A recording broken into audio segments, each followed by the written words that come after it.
maksud Tuhan memberkati kita. Ada terlampau banyak saudara anak-anak Tuhan, mereka menerima berkat dari Tuhan, tetapi karena mereka nggak mengerti maksud Tuhan, Tuhan memberikan berkat itu, mereka nggak menggenapi maksud Tuhan itu, karena mereka nggak pernah tahu. Jadi berkat itu nggak menyenangkan hati Tuhan. Bertolaklah ke tempat yang dalam, tebarkanlah jalamu untuk menangkap ikan. Simon menjawab, Guru, telah sepanjang malam kami bekerja keras dan kami tidak menangkap apa-apa. Tetapi karena engkau menyuruhnya, aku akan menebarkan jala. Dan setelah mereka melakukannya, mereka menangkap sejumlah besar ikan sehingga jala mereka mulai koyak.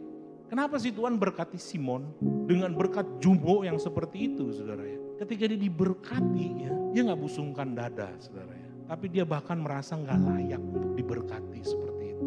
Saya yang berlaku sombong seperti itu, saya yang meragukan Tuhan.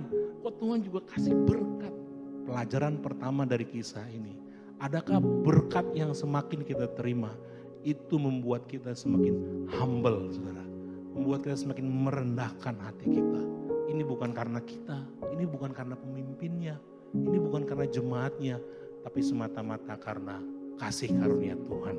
Kemudian kata Yesus kepada Simon, jangan takut, mulai sekarang engkau akan menjadi penjala manusia. Alasan yang kedua, kenapa Tuhan memberkati Simon dan kenapa Tuhan memberkati saudara, supaya Simon setelah diberkati, dia bisa menjadi berkat bagi banyak orang dengan menjadi penjala manusia. Kalau saudara menerima berkat dari Tuhan, maksud Tuhan itu, saudara nggak pernah menampung sendiri, membendung berkat itu.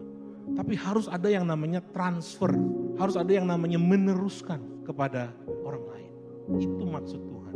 Ini pola di Alkitab, saudara. Jadi hari ini pesannya adalah saudara diberkati untuk menjadi berkat. Tapi saya nggak punya banyak harta Pak Eril. Gimana mau memberkati banyak orang? Saya nggak punya banyak uang Pak Eril. Bagaimana memberkati bangsa-bangsa? Saudara punya harta rohani yang paling besar yang saudara sudah terima, yaitu keselamatan saudara. Dan kita mau teruskan, ingat berkat Tuhan itu harus ditransfer saudara. Jangan dibendung saudara. Kalau saudara membendung berkat Tuhan, saudara sedang menyalahgunakan berkat Tuhan. Dan sesudah mereka menghela perahu-perahunya ke darat, mereka pun meninggalkan segala sesuatu. Lalu apa? Mengikut Yesus. Kalau kita diberkati saudara ya. Maksud Tuhan dari sisi Tuhan adalah supaya kita jangan kejar tuh berkat saudara ya. Tapi kita lebih mengejar si pemberi berkat saudara ya. Berkat itu selalu punya dua daya tarik. Daya tarik yang pertama seperti Simon, menarik dia lebih mendekat kepada Tuhan. Tapi hati-hati, berkat itu juga bisa menarik orang menjauh dari Tuhan saudara. Simon luar biasa, memberikan kita teladan. Dengan segala keterbatasan dia bilang, saya gak akan silau dengan berkat ini.